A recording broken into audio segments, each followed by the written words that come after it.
Good afternoon and welcome to RMU Live. Today is Monday, November 16th. I'm Colby Sherwin. And I'm Ethan Morrison. Here's what's happening now. Yesterday, the PA Health Department reported that PA set a record for most COVID-19 cases in one day, with 527 cases. Cases ranged in age from 3 months to 103 years old, with a median age of 40 years old. Since November 1st, there have been 4,230 cases of COVID-19 in Allegheny County. Residents and 24 deaths, according to Moderna. Their COVID-19 vaccination has proven to be 95% effective as of today. In the last 24 hours, there were 500 new cases reported in Allegheny County. Of those 500, 450 of those are confirmed. There was also one new death reported. Since March 14th, there have been 20,526 cases of COVID-19 in Allegheny County. 1,656 are hospitalized, with 459 deaths. The Pittsburgh State Police Bureau of Liquor Control Enforcement officers issued 4 notices of violations and 6 warnings between November 9th through the 12th. After visiting 84 licensed businesses last week, the officers visited 340 licensed establishments across the state.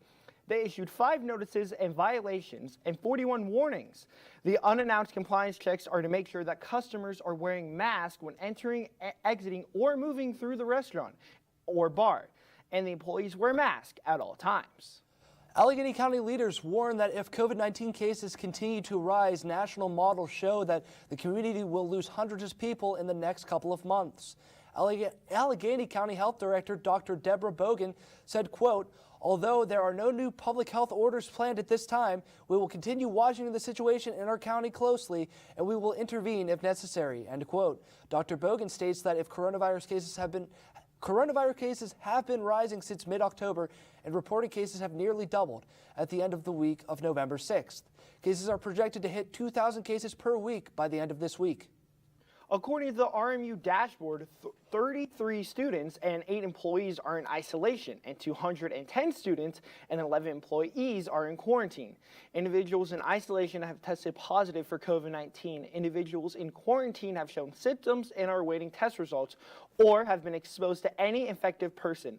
The number of people in isolation and quarantine include both those doing so in campus housing and off-campus housing, or in the case of the employees, in their homes. Robert Morris University graduate students who are trying to obtain a master's degree in cybersecurity are receiving funding from the United States Department of Defense. Anna Conover, Brett Hubbard, and Emma Phillips received a new grant from the Defense Department.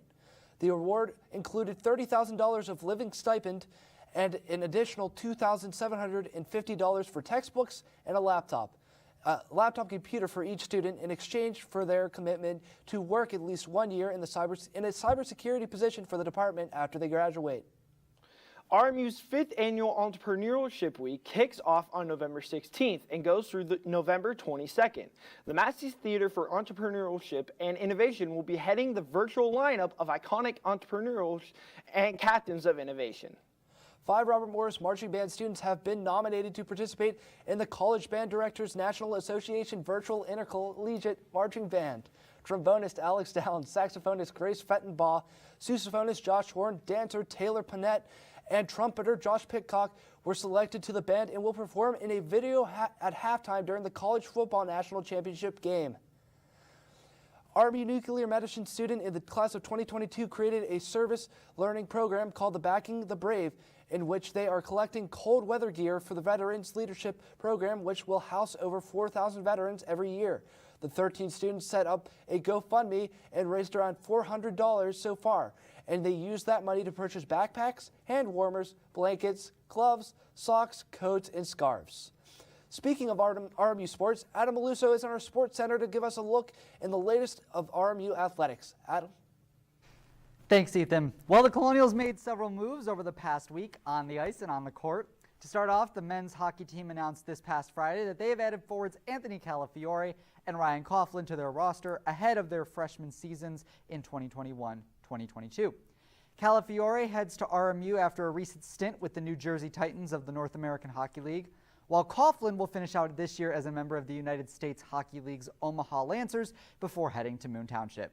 He led his squad in goals with 16 and total points with 32 in 2019-2020, where he was also a teammate of current Colonials defenseman Tyler Love.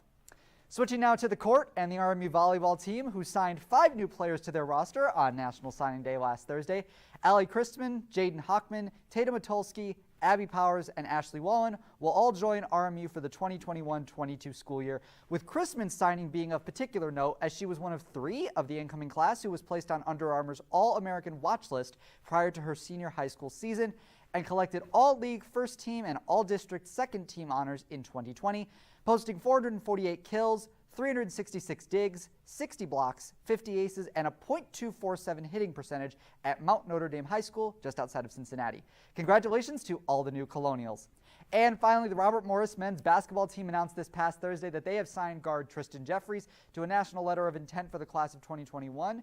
Jeffries, a native of Jersey City, New Jersey, averaged 13.6 points, 6.5 rebounds, 3 assists, and 2.6 steals, while also converting over 50% of his opportunities from the floor while suiting up for St. Thomas Aquinas High in what is a big depth signing for RMU following the graduation of last year's seniors.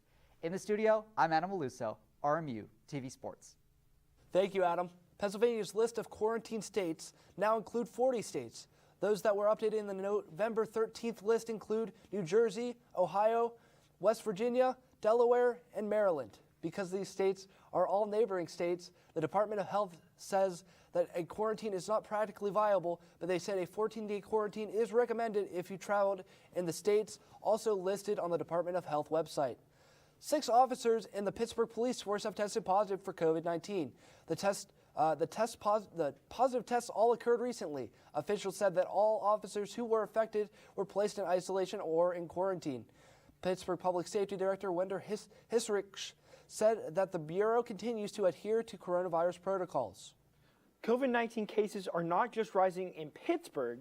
In fact, governors across the country are issuing strict new measures, with health experts urging people to limit gatherings and take precautions to avoid an even bigger surge this holiday season. Meredith Wood has a closer look at those new precautions going into effect. Hospitals stretched thin and COVID-19 cases growing, forcing states to issue strict guidelines. It's every single major urban area in the country, and it's every state.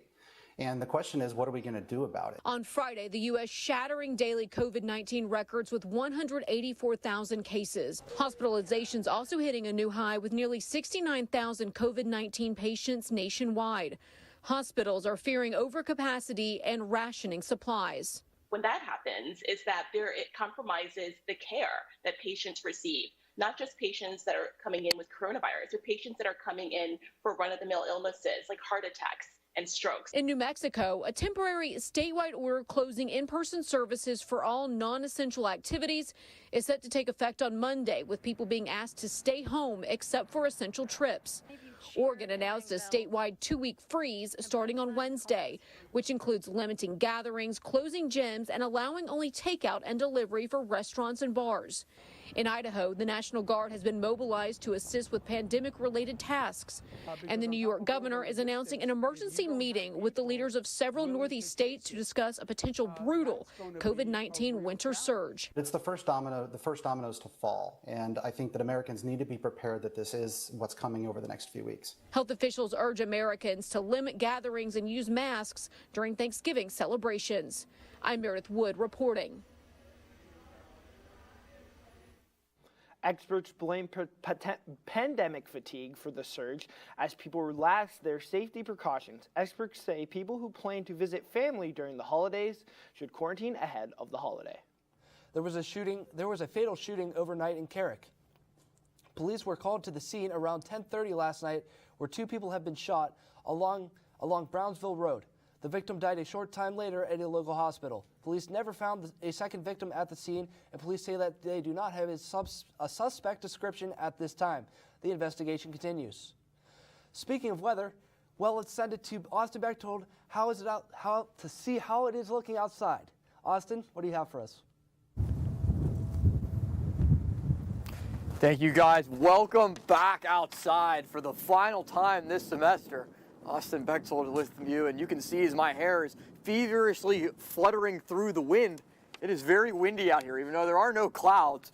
It is currently 46 degrees as the high. It doesn't really feel like it. The low is 35 today with a humidity of 49%. And with there not being really any clouds at all right now, there is a 10% chance of rain. Now, the hourly forecast, a couple hours from now at 3 o'clock, the high will stay at 45 degrees, and the sun will continue to appear outside because there are no clouds. At 6 o'clock and 9 o'clock as it continues to get darker throughout the day. 42 degrees at 6 o'clock and 38 degrees at 9 o'clock. That's your weather.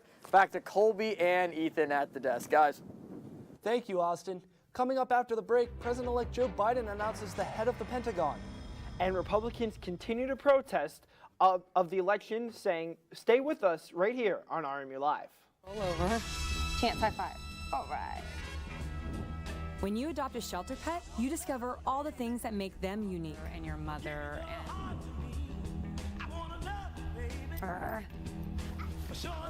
I am totally a hot person. Right, guys?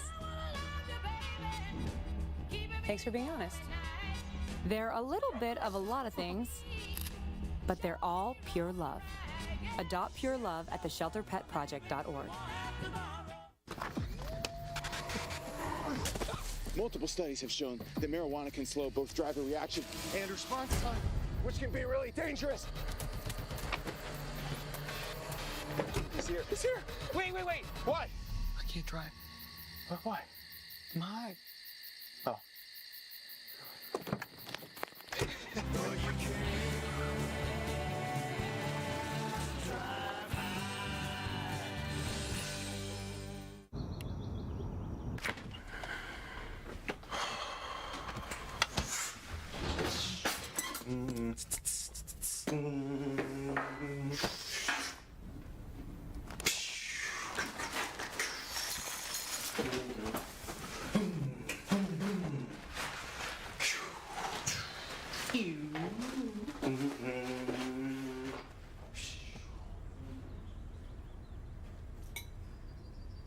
Stand is precise, no margin for error. Dare to forget that. Dare to have fun with it. Get weird with it. Dare to send those old STEM theories flying past the neighbor's house into outer space. Dare to program something internet-breaking, record-breaking. Dare to blow their minds. Dare to learn the difference between sedimentary and metamorphic rock. Go find those rocks. Dare to keep daring. Dare to STEM. Check out She Can STEM to get started. Welcome back to RMU Live. President-elect Joe Biden is expecting to take an historic step and select a woman to the head of the Pentagon for the first time in American history. This will now break one of the few remaining barriers to women in the department and the cabinet of the president. President-elect Biden selected Michelle Flournoy, a politically moderate Pentagon veteran who is regarded by one of the top political insiders as a top choice for the position. President Trump's wall of Republican support for taking the results to court to change the outcome of the election is dwindling. Republican leaders in 4 critical states that were won by President-elect Joe Biden said that they will not participate in a movement to flip their state's electors to vote for President Donald Trump. Republican lawmakers in Arizona, Michigan, Pennsylvania, and Wisconsin have said that they will not intervene in the selection of electors who will ultimately cast the votes that secure the candidate's victory. Exactly 1 week after Joe Biden was declared president-elect, far-right groups marched in Washington, D.C. to protest the results of the election. As President Donald Trump refuses to concede, Biden's team moves on with their transition plans. Meredith Wood has a closer look. Thousands of President Donald Trump supporters rallied at our nation's capital, including conservatives and groups that are identified as far-right. Many repeating the baseless claim that the election was stolen from Trump.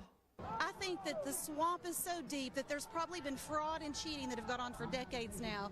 Why weren't you out here in 2016? Why weren't you out here in 2016 if you thought there was fraud and when Donald Trump won? I think that there's been some fraud in all of the elections.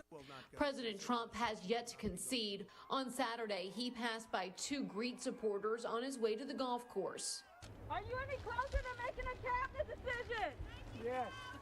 This is delaying the presidential transition and blocking President-elect Joe Biden from receiving critical COVID-19 data, foreign correspondence, and intelligence briefings. Despite it all, Biden's team is moving forward with transition plans. It's really important in this moment that we be handing over the reins diplomatically, peacefully between political parties to the Biden transition team. We need to be prepared.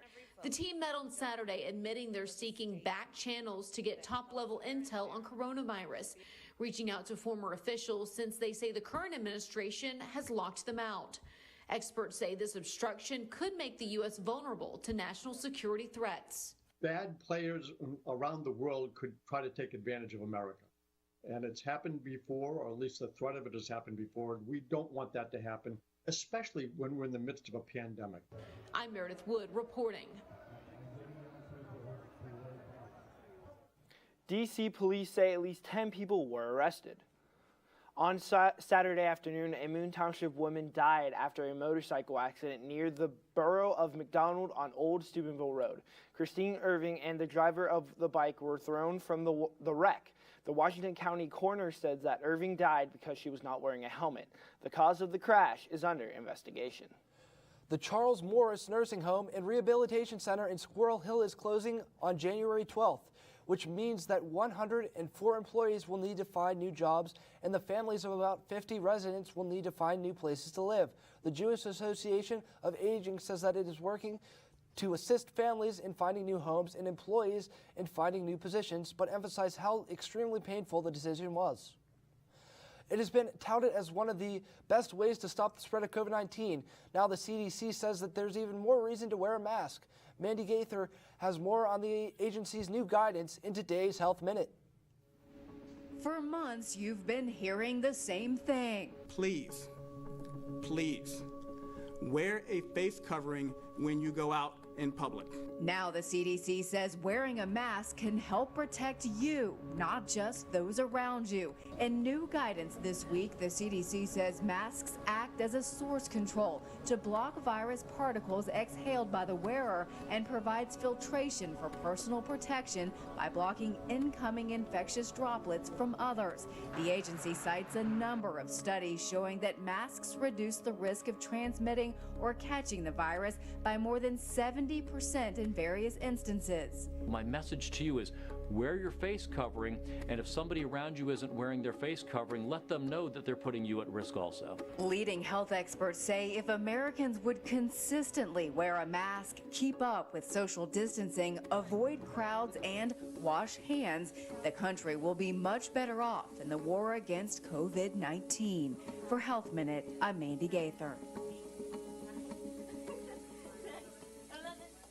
The CDC also says masks with multiple layers of cloth with higher thread counts have shown to be more effective at preventing the virus spread compared to single layers of cloth with lower thread counts. Want to see what your Colonials are doing in the world without sports? Visit colonialsportsnetwork.com. And to get more look at Robert Morris, Moon Township, and Pittsburgh news, you can visit RMU-sanctuarymedia.com. Coming up after the break, we have an update regarding the Steelers and their efforts to stop the spread of COVID-19 in their facilities. And Adam Maluso is back in our sports desk to give us the latest in the world of sports. We'll be back in 2 minutes right here on RMU Live.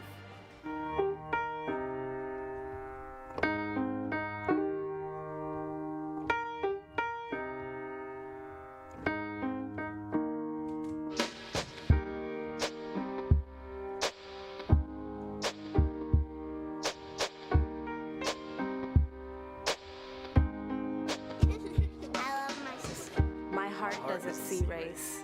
Love is love. What are you doing in there? What's that? I wouldn't do that. What are you doing? What are you looking for?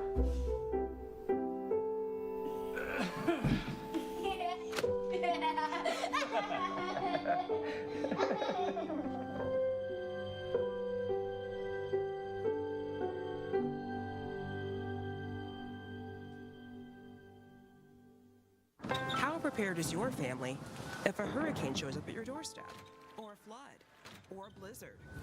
You can't just turn away a natural disaster. That's why it's important to go to ready.gov/plan now. It has the tools and tips you need to make an emergency plan with your family. So if disaster comes knocking, Let's go. you'll be ready to help keep your family safe. It's just a pizza. Yes. Make a plan today.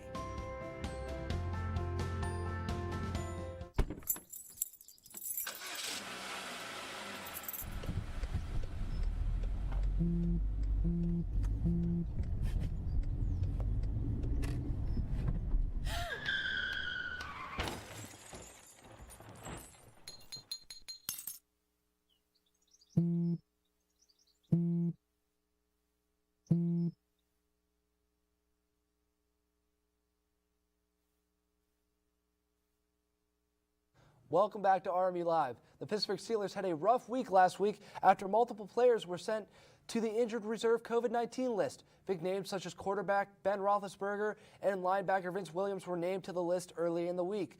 They were taken off on the list Saturday morning in time to get ready for the divisional matchup against rookie quarterback Joe Burrow and the Cincinnati Bengals. Tight end Vance McDonald still remains on the list after testing positive for COVID-19 last week. All-Pro defensive tackle Cameron Hayward and the Pittsburgh Steelers received a shout-out from award-winning actor Robert Downey Jr. In a video posted on Hayward's Instagram account, Downey called on him and the Steelers to defeat the Bengals, which would make them 9-0. Hayward responded with, quote, "Y'all heard the man. Let's get this W this week," end quote. Hayward also thanked Jimmy Rich and Brad Lambert for making the video happen. Speaking of the Steelers, let's send it over to Adam Maluso to tell us more about how they did this weekend. Adam? Thanks, Colby. Well, some breaking news right now in the world of college basketball. As first reported by ESPN's Myron Medcalf, the NCAA has announced that the entirety of the 2021 March Madness tournament will be held in Indianapolis, Indiana, due to the effects of the current coronavirus pandemic. The decision comes on the heels of NCAA officials meeting to discuss a variety of backup and contingency plans, such a move means that 13 sites across the country will no longer host the preliminary rounds of the tournament. Switching to some football in the NFL now, and the Steelers are absolutely rolling right now, improving yet again on their recent play on Sunday with a resounding 36-10 win over the Cincinnati Bengals. Looks like Hayward fulfilled the wish of Robert Downey Jr. at Heinz Field. James Conner led the black and gold in rushing yards in the win with 13 carries for 36 yards, while Deontay Johnson went off in receiving yards with 6 catches for 116 yards and a touchdown. The Steelers now look to next Sunday and a 1 p.m. showdown on the road against the Jacksonville Jaguars at TIAA Bank Field, and you can catch all the action on KDKA TV. To the ice now, and in a nostalgic throwback, the Penguins, along with all 30 other NHL teams, released their reverse retro jersey sponsored by Adidas this morning. The concept for the jersey plays off of the Pens' 1996-97 season design with the word Pittsburgh displayed diagonally across the front. They come as just one of the many teams that revealed designs as part of Adidas' league-wide alternate uniform program, which will see all teams don the retro threads in the upcoming 2020-21 NHL season. And finally, now to some college football in the ACC as the Pitt Panthers seek to bounce back off a bye week after a strong 41-7 win over Florida State 2 weeks ago. The bye week was caused when last week's game against Georgia Tech was postponed due to coronavirus concerns. But to do that, they'll have to take down the Virginia Tech Hokies at Heinz Field. The Panthers are listed as three-point underdogs for the matchup, and they'll seek to take down Tech for their 3rd win of the season.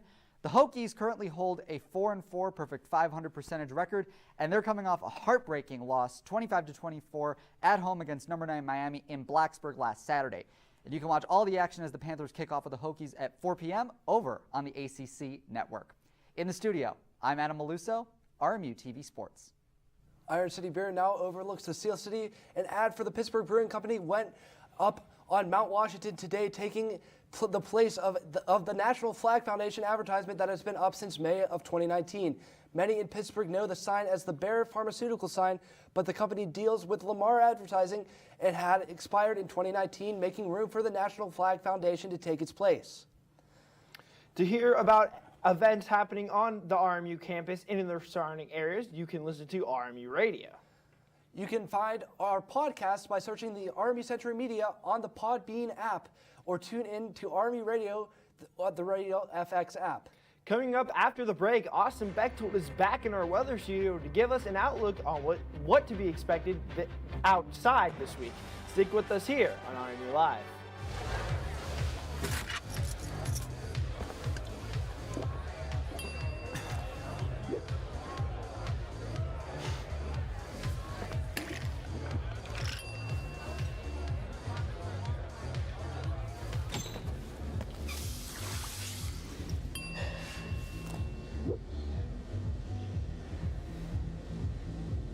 If you need to do something to feel okay to drive, you're not okay to drive.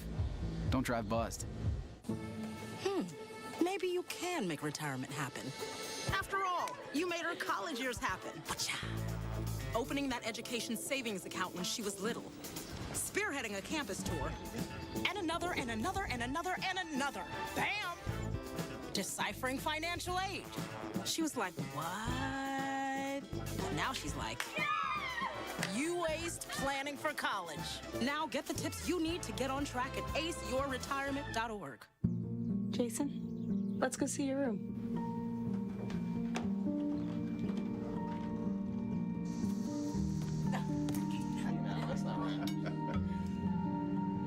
How was it? Is it good?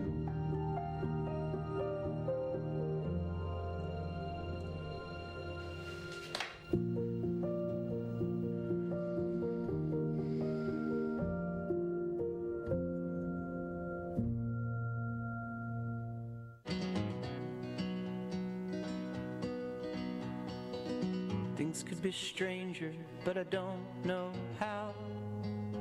I'm going through changes now. Could spend a lifetime trying to figure it out. I'm going through changes, through all of the strangeness. I'm going through changes now. Welcome back to RMU Live. Colby, I think it's time to take a look at the weather. I think it is, Ethan. Let's send it over to Austin Bechtel in the Weather Center. Hey guys, guess what?